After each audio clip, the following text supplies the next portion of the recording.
नमस्कार. आजच्या विधानसभेच्या निमित्तानं उपस्थित सर्व व्यासपीठ, समोर जमलेले सर्व मतदार बंधू भगिनींनो, आज इंदापूर नगरपालिका सार्वत्रिक निवडणूक 2025च्या निवडणुकीला सामोरं जात असताना या इंदापूर शहरामध्ये प्रचाराची रणधुमाळी अंतिम टप्प्यात असताना आपण ज्या मुद्द्यावर आपण निवडणूक लढवतोय त्या मुद्द्यांचा विचार आपण सर्व नागरिकांनी केलेला पाहिजे.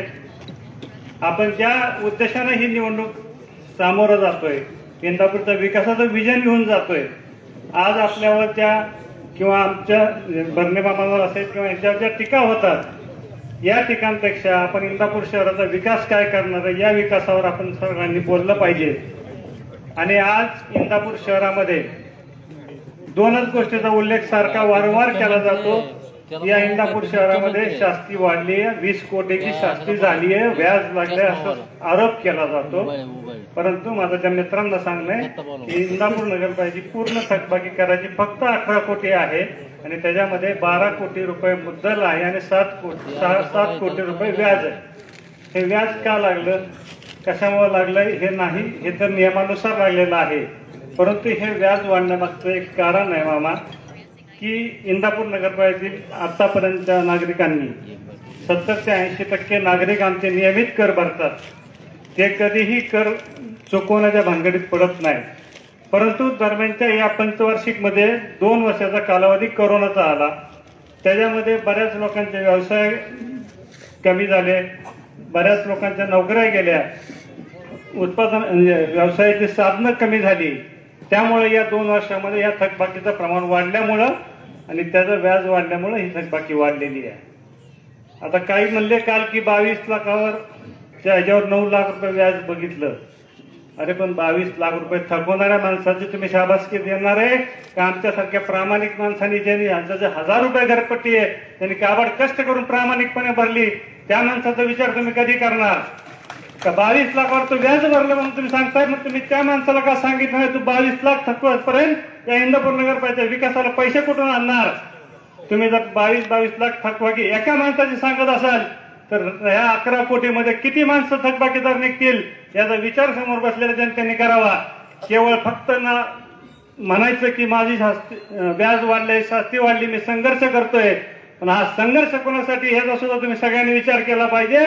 की टॉप 10 मधले जी माणसं आहेत या थकबाकीदार आहेत ते किती वर्षाचे थकबाकीदार आहेत, त्यांनी आतापर्यंत घरपट्ट्या का भरल्या नाहीत याचा सुद्धा विचार या जनतेने केला पाहिजे. आणि केवळ मग प्रामाणिक कर भरणाऱ्या माणसांनी काय करावं? तुम्ही ज्यांच्याकडे कर बाकी आहे, थकबाकी आहे, तुम्हाला त्यांचे नगरपालिकेचे फायदे मात्र तुम्ही सगळे घेताय, परंतु तुम्ही कर भरायला नको म्हणताय. आमची सर्वसामान्य जनता जी आहे ती कर भरते आणि म्हणून त्यांना सुविधा आज मिळत आहेत. या गोष्टीचा सुद्धा तुम्ही सगळ्यांनी विचार करा.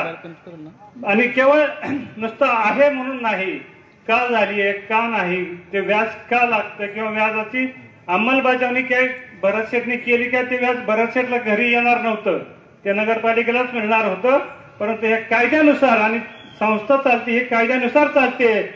जर तुम्ही 20-20 वर्ष मंत्री राहून जर तुम्हाला नगरपालिकेचे कायदे माहित नसतील आणि तुम्ही जनतेची माफी मागत असाल की मी चुकीचा उमेदवार दिला की शास्ती लावणारा उमेदवार दिल्यामुळे मला जनतेची माफी मागावी लागते, आम्हाला सुद्धा असं वाटतं की आम्हाला सुद्धा असं वाटतं की आम्ही आमचा नेता सुद्धा चुकीचा होता का काय?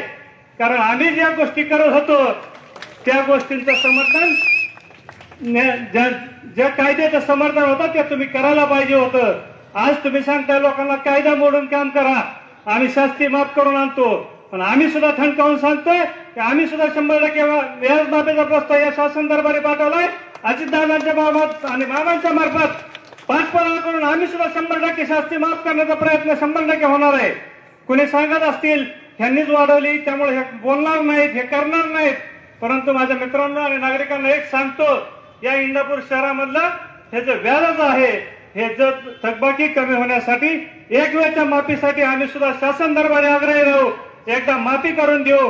परंतु पुढे येणाऱ्या काळामध्ये या लोकांना सुद्धा कर भरण्याची चांगली संधी आणि योग्य कर भरून लोकांचा इंदापूरच्या विकासासाठी त्यांचं योगदान राहील अशी खात्री या निमित्तानं देतो. कुणी काही कोणी काय म्हणू द्या की कोणी म्हणतं व्याज लावलं म्हणून माझं उत्पन्न वाढलं, गणकचऱ्यामधनं माझं उत्पन्न वाढलं.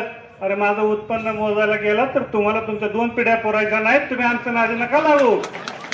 आम्ही आमच्या कष्टाने कमवतो. आम्ही कुठल्या नगरपालिकेच्या पैशातून काय कमवलेलं नाही हे मी ठणकावून सांगतो. आणि आज माझं स्पष्ट म्हणणं आहे, ज्याला ज्याला वाटतं या नगरपालिकेमध्ये भ्रष्टाचार झालाय त्यांनी माहितीचा अधिकार टाकून काढावं.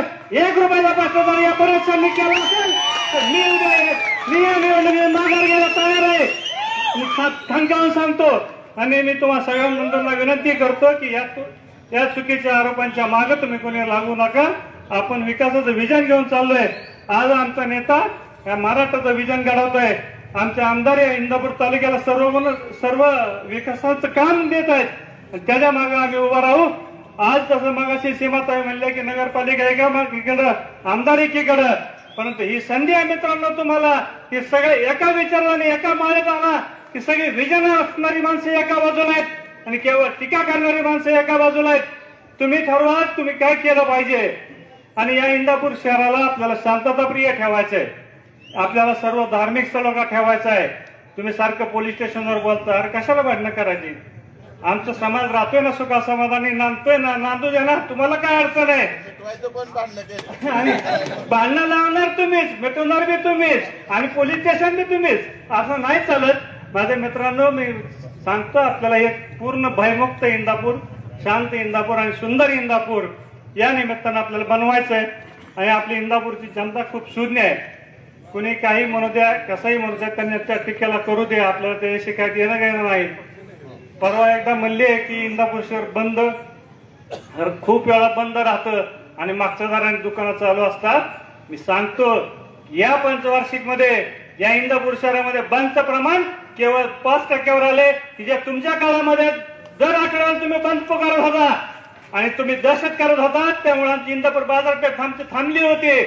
आज आम्ही या परिप्रतिनिधी म्हणून काम करतो. आम्ही इंदापूर शहरामधल्या सगळ्या संघटनाशी गोष्टी केल्यात की 10 वाजेपर्यंत आम्ही बंद पुकारू. कुठलाही बंद आम्ही दिवसभर पाळणार नाही की जेणेकरून आमच्या व्यापारातलं नुकसान होईल. आमचे जे रोजगार आहेत, जे जातात रोजंदारीवर, त्यांचा रोजगार उडणार नाही. या गोष्टीची आम्ही काळजी घेतो. कधीही इंदापूर शहर बंद असताना मागच्या दाराने दुकान बंद ठेवायची आमची संस्कृती नाही. ही नक्की ह्या निमित्ताने ह्या नेत्यांना पण सांगतो. बंदचं भाषा तुम्ही आज सांगताय की इंदापूर शहर सारखं बंद राहतं. बंद ठेवणारी माणसं कोण होता ही तुम्ही जनता ओळखा. त्याच्यावर ठरवा की तुम्ही काय केलं पाहिजे की पुढे आपलं इंदापूर 24 तास चालू राहिलं पाहिजे का बंद राहिलं पाहिजे हे विचार तुम्ही केला पाहिजे. आज मी या निमित्ताने एवढंच सगळ्यांना सांगतो की आपण आता इंदापूर शहराचं विकासाचं विजन घेऊन आदरणीय अजितदादा, दत्तात्रय भरणे, आप्पासाहेब जगदाळे या सर्वांच्या नेतृत्वाखाली इंदापूर शहराचं विकासाचं विजन घेऊन आपण निघालोय. या विकासाच्या विजनला आपण सर्वांनी साथ द्यावी. आणि माझ्या बरोबर जे 20 उमेदवार आहेत त्या सर्वांना घड्याळाच्या समोरील बटन दाबून आपण सर्वांनी प्रचंड बहुमताने विजयी करावं. आणि या इंदापूर शहरामध्ये एक इतिहास घडवा की 21 उमेदवार घड्याळाचे निवडून आले पाहिजेत. त्या पुढच्या निवडणुकीला यांना विरोधकांना बोलायला सुद्धा नाही असे इंदापूर करण्याची ग्वाही मी या निमित्ताने देतो आणि थांबतो. धन्यवाद.